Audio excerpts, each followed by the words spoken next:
Ay, sa pangalan po ng dakilang Panginoong Jesucristo, isang mapagpalang hapon sa bawat isa. Andito po tayo sa pagpapatuloy ng gawain kung saan meron tayong aralin, sitas na binibigyan po natin ng pagpapaliwanag o tinatawag na buhay.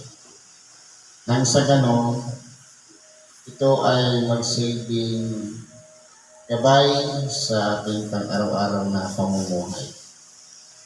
Ngayon po, dapat tayo dito sa isang aralin.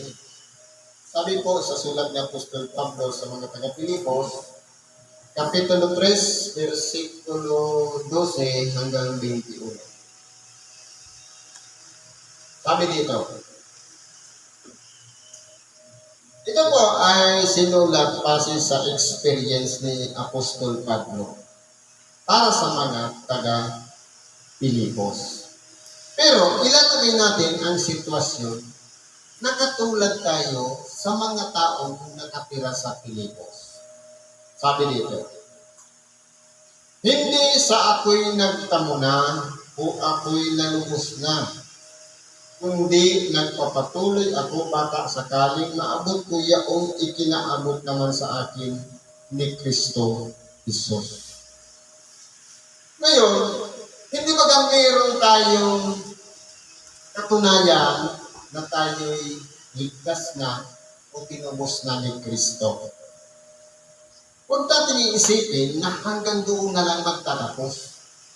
Dapat nag-i-improve. Halimbawa, hindi lang yung maging member ka lang, sapat na. Siyempre, may mga biyaya yan sa pagiging member. Dapat, natutunan na lang natin mag-magnet. Natutunan din lang, kahit na lang yung testimony, makapagpasalamat lang sa biyaya yung tinanggap natin. Dapat mag-improve, maging bahagi na rin tayo sa hanay ng mga tagapagpahayag ng salita ng Diyos. Dapat, hindi yung comfortable yung sa sitwasyon na, okay na, member na ako, sapat yun. Paano kung may mga offer ng mga biyaya na iniaalok sa atin? Hindi ba natin i-grab? Napapansin natin, kahit si Apostol Pablo, hindi niya inisip yung magiging kalagayan niya. Alam-alam lang sa pagsunod sa pangangaral ng Ebanghelyo. Kahit ilang beses siyang idinilanggo, nakapangaw, may kadina pa. Yung pangaw, ito po yung, yung parang sabi sa Bicol, sakal, na dalawang kahoy na magkapataw, tapos may tornilyo magkabilang dulo. May ukat dito, may dalawang maliit, isang malaki sa nandun yung paa sa magkabilang gilid, yung kamay doon sa katabi ng ulo. Pero nag-iibanghelyo siya. Paano? Meron siyang naakay, si Tercio, habang nagsasalita siya, na nakaganyan siya. Isinusulat niya ni Tercio, siya ang pinapadala sa mga bayan. Kasi yung mga nakasulat nitong Roma, mga bayan niya, Roma, Galacia, Efesio, Filipos, Colosas, Thessalonica, lahat yan mga bayan. At iba naman yung sa tao. Yung sa tao kay Timoteo, Tito, Filemon. Ngayon, hindi po napipigilan ang pangangaral ng Ebanghelyo. Pero sabi ni Apostol Pablo, hindi sa ako'y nagtamo na parang may kulang pa sa kanyang ginagawa. Gusto niya pang gawin. Mas malaya na tayo na nagagawa natin mangaral ng salita ng Diyos na hindi tayo kumbaga walang sagaban. Dati noon, halos pagsalita ka lang ng pangalan ng ating dakilang Panginoon, binibilang mo agad.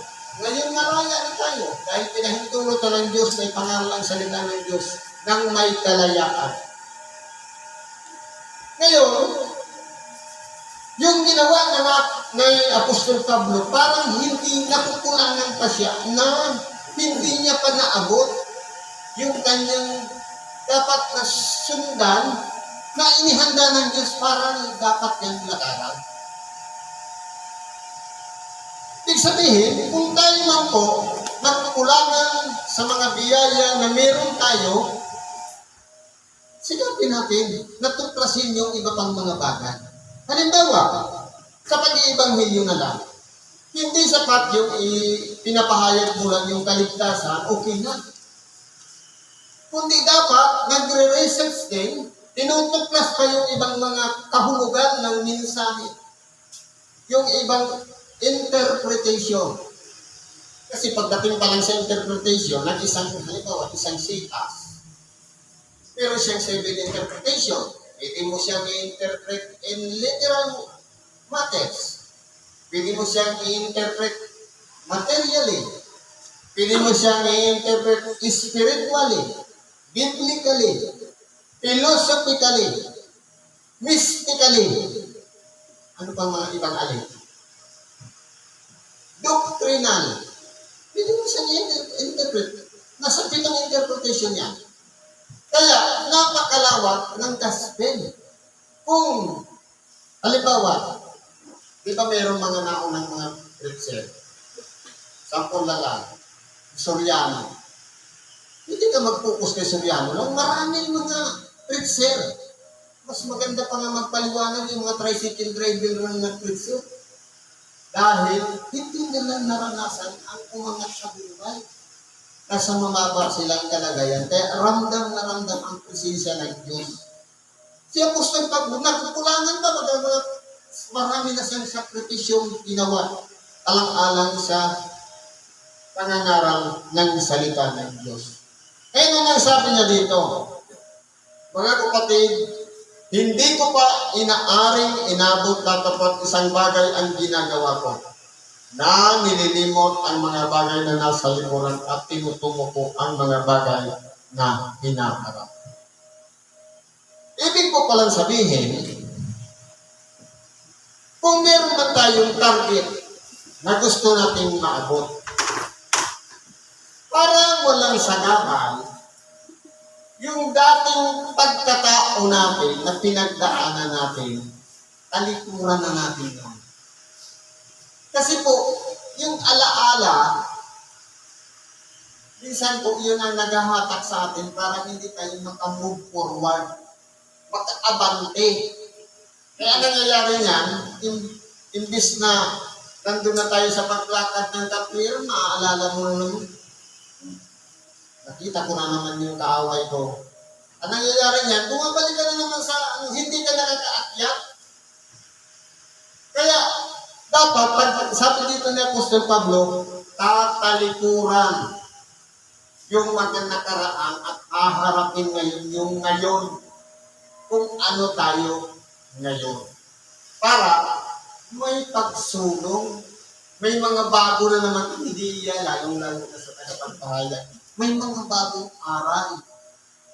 Kasi kung halimbawa, bumabalik sa atin na, halimbawa, na-discover mo pa lang.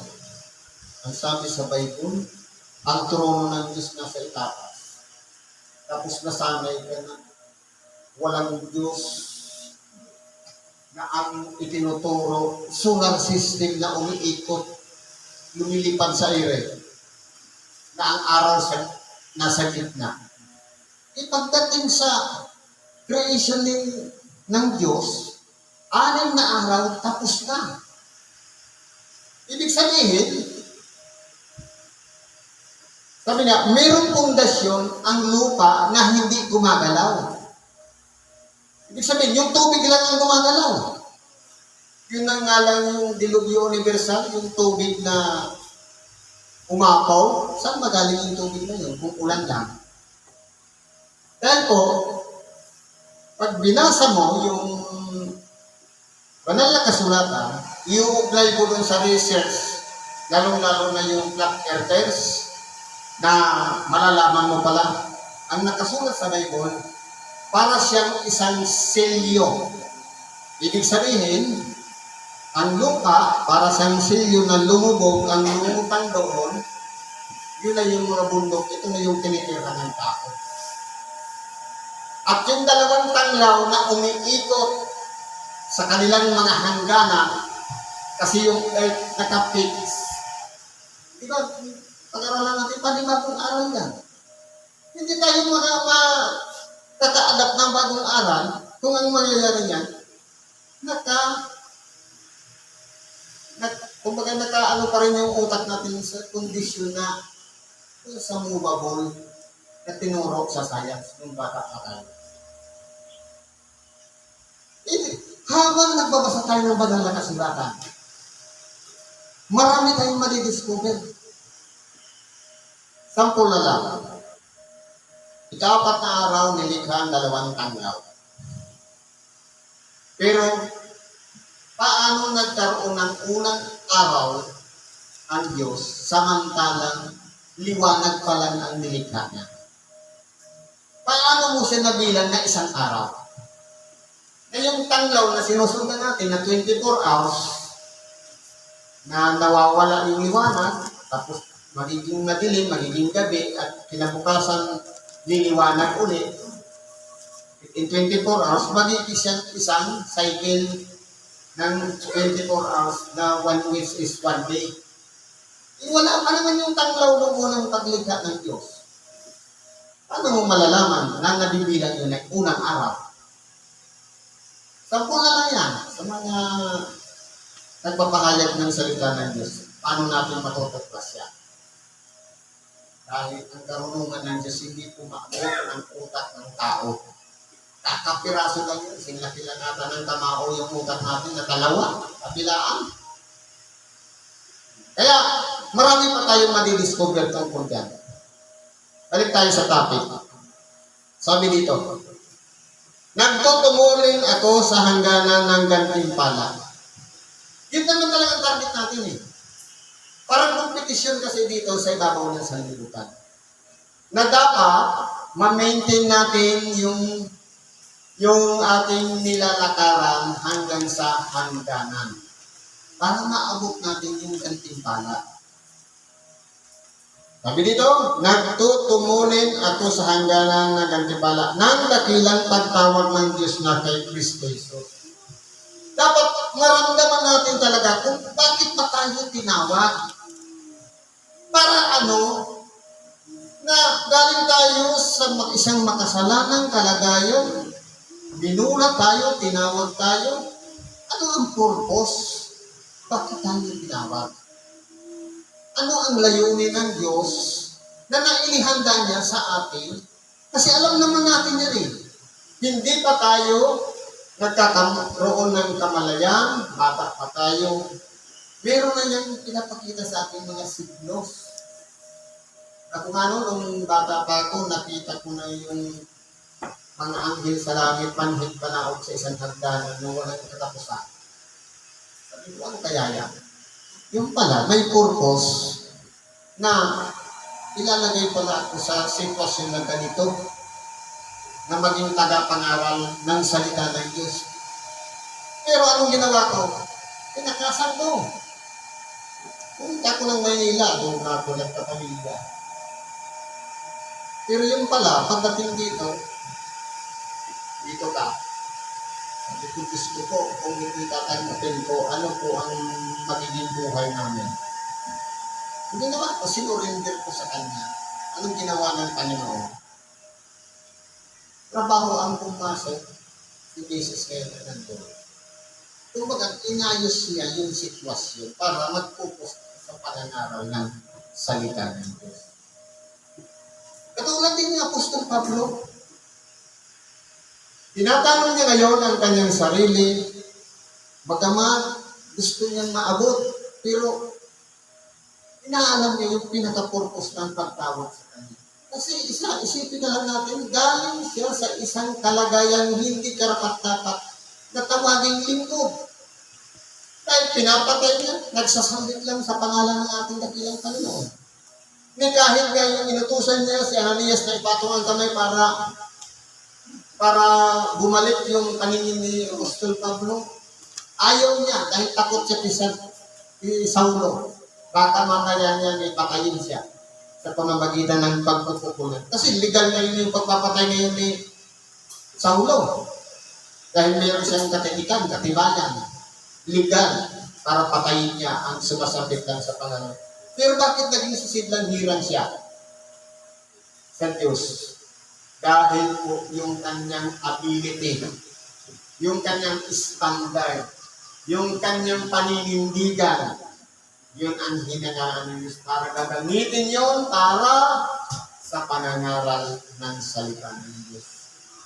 Na kahit kamatayan man, o kahit mapiit man, si Apostol Pablo nagpapatuloy sa hangganan dahil gusto niyang abutin talaga kung ano yung pinakaming kahulugan ng pagtawag sa kanya para yan sa panangaral ng salita ng Diyos. Eh sabi dito, kaya nga, kung ilan tayong mga sakdal ay mag-isip ng gayon, at kung sa ano may nagkakaiba kayo ng iniisip, ay ipahahayag naman ito sa inyo ng Diyos. Para po pala maabot natin yan, sisikapin muna natin i-maintain yung nakasanayan nating kabutihan.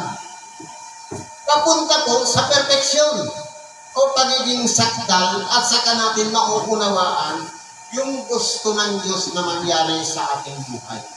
Ibig sabihin mo pala, kung halimbawa, hindi pa tayo sakdal, hindi natin mauunawaan yung pinaka-purpose ng pagtawag sa atin ng Diyos. Sabi nito, lamang ay magsilakad tayo ayon sa gayon ding ayos na ating inabot na. Kaya kung ano man po yung nangyari sa atin ngayon, ano na yung level na inabot natin, patuloy lang po tayo. Huwag tayo umatras, huwag tayo sumuko, may kaunting gusto, tuloy lang ang laban. Kahit may nanlilibak, may naninira, kailangan natin sila. Parte sila ng sitwasyon, ng kwento ng buhay natin. Ang importante po dyan, yung pananatili natin na tayo'y may kaugnayan kay Kristo sa ating pamumuhay. Sabi dito, mga kapatid, kayo'y mga kaisang tumulad sa akin. Inihahalimbawa na ang buhay ngayon ni Apostol Pablo. Na ano? At tandaan ninyo ang mga nagsisilakad ng gayon ayon sa mga halimbawang nakikita ninyo sa akin. Ano po ang mga halimbawang ipinakikita ni Apostol Pablo? Na, sabi niya, pagamat ako ay natatalikalaan, subalit ang salita ng Diyos ay hindi natatalikalaan. Ngayon, halimbawa, totoo po yan, hindi pwedeng kadinahan ang salita ng Diyos. Pero yung tagapangaral, pwedeng ikulong, pwedeng kadinahan. Ano ang dapat natin gawin? Mabibigay tayo ng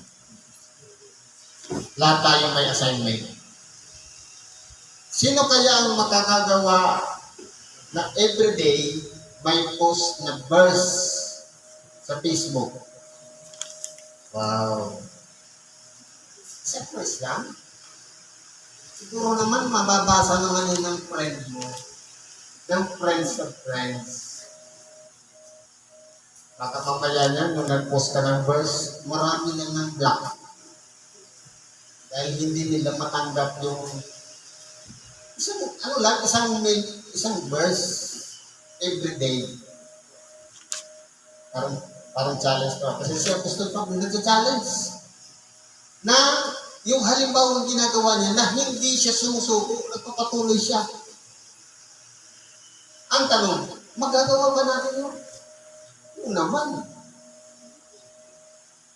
Kasi po, ang social media, talo mo pa yung sumigaw ka niya sa gitna ng palengke. Kasi worldwide yan. Yung sa palengke, yung abot lang ng boses mo ang makakapakinig. Pero ang isang bersikulo, pwede kang makapagpabago ng isang tao. Pwede kang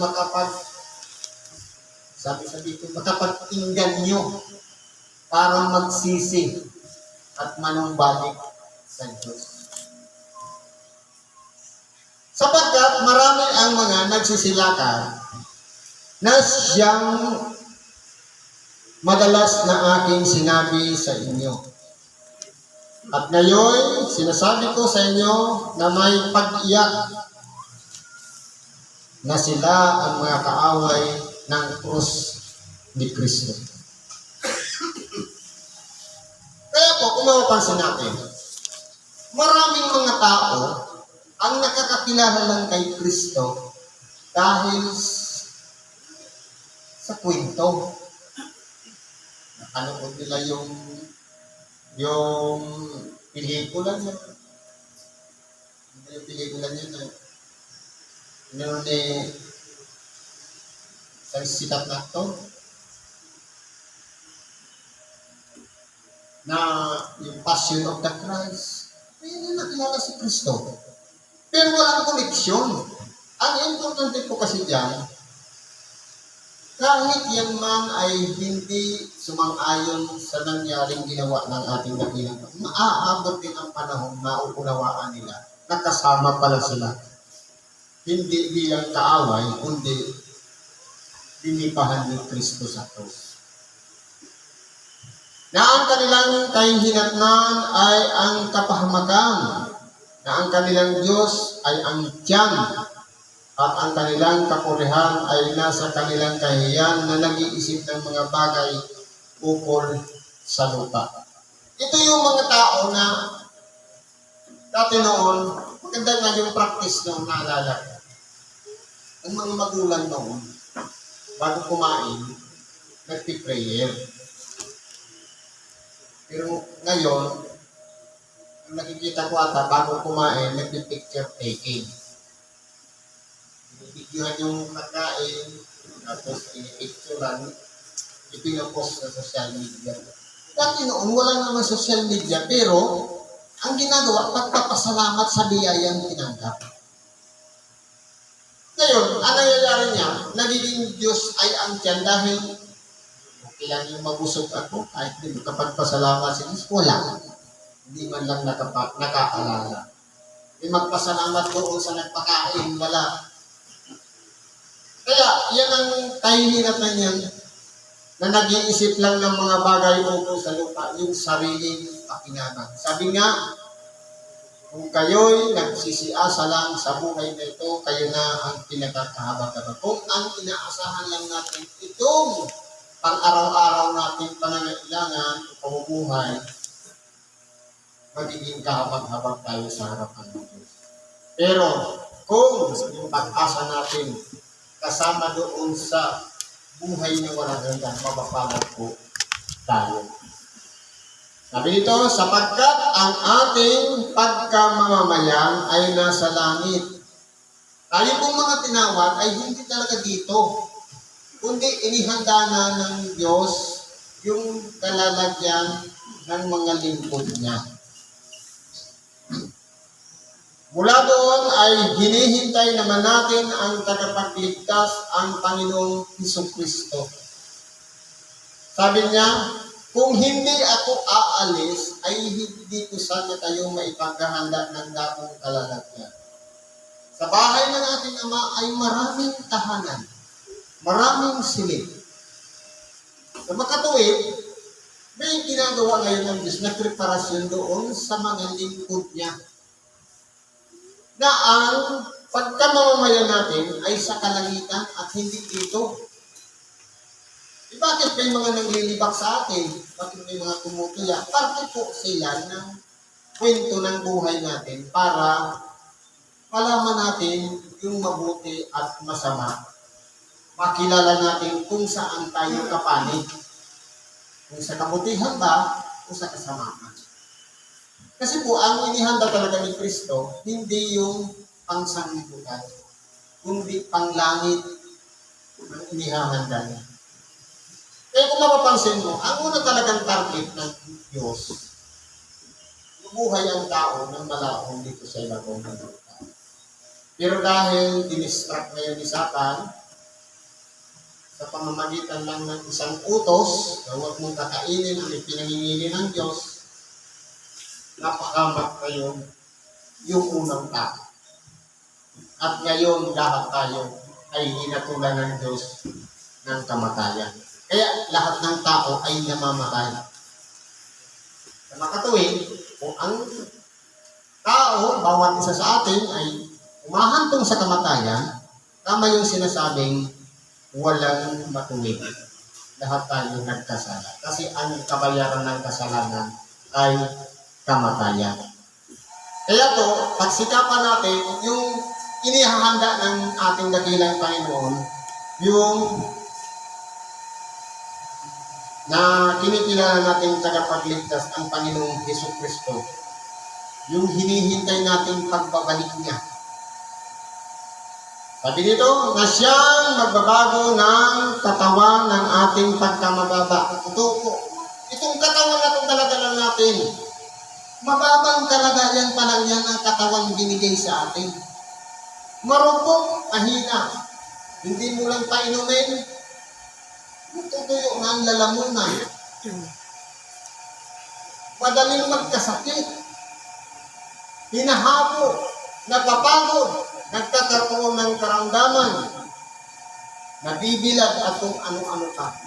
Kasi po ito, mababang kalagayan lang yung katawan natin. Pero may inihanda siyang isang katawan na walang hanggan. Yun po ang pakarasain natin. Sabi nito, upang maging katulad ng katawan ng kanyang kaluwalhatian. Kung ano yung taglay ngayon ng ating dakilang Panginoon na katawan. Yung niluwalhating katawan, nung nabuhay siyang magkulit sa mga patay, ganon din po ang ipagkakaloob sa bawat isa sa atin. Ibig sabihin, tataglayin din natin ang buhay na walang hanggan. Ayon sa paggawa ng may pagpapasuko niya sa lahat ng mga bagay sa Kanya. Kaya po, ang pinakakahuli-hulihang pagtatagumpayan ngayon ng ating dakilang Panginoon, ang pinakakahuli-hulihang kaaway ng Diyos, walang iba, ang dapat na pagtagumpayan, kamatayan. Kung ang lahat ng tao ay hinatulan ng kamatayan, kapag nangyari na tayo'y ibinangon o binuhay na mag-uli sa mga patay, nandun na po ang pagtatagumpay sa buhay, mawawala na po ang kamatayan. Kasi po, ang mangyayari na, yung mga namatay na, isang tunog ng pagkaka, yung mga nasa libingan, nasa libis, ang mga buto ay pagsasama-samahin at sila'y lalagyan ng mga ligid at lalagyan ng balak o ng langan at babalutin ng balak at hihingahan ng hininga ng buhay at magiging kaluluwang buhay. At yun naman buhay pa sa pagbalik ng ating dakilang Panginoon sa isang mata, second lang, babaguhin ang katawan. Ibig sabihin, yung mga namatay na at yung mga buhay sa pagbalik ng ating dakilang, magiging pare-parehas na ang katawan nila katulad ng niluwalhating katawan na taglay ng ating dakilang Panginoon. Kaya, pare-parehas na ang pagkamamamayan natin makalangit na katawan na. Yan po ang magiging kalagayan ng bawat isa, hindi sumusuko. Palagi natin dinidiscover yung mga bagay-bagay kung paano at bakit tayo tinawag ng Diyos. Na pagamat alam natin makasalanan tayo, pero bakit? Ano ang purpose niya? Dahil ang gusto niya, mag-improve tayo, mag-develop tayo, matutunan natin yung iba pang mga bagay na hindi pa natin na-discover dito sa ibabaw ng sanlibutan. Na iyan ay ma-discover natin sa pakikinig lang ng Ebanghelyo, sa pagbabasa ng banal na kasulatan at yung tulong ng Espiritu Santo kumagabay sa bawat isa sa atin. Siguro po, hanggang dito na lang ang pakikibahagi natin sa oras nito. Salamat sa Diyos at anuman ang ating kahilingan, karaingan, pagkatiwala natin sa Diyos. Sa ngalan ni Kristo Jesus, salamat at mapagpalang hapon sa bawat isa.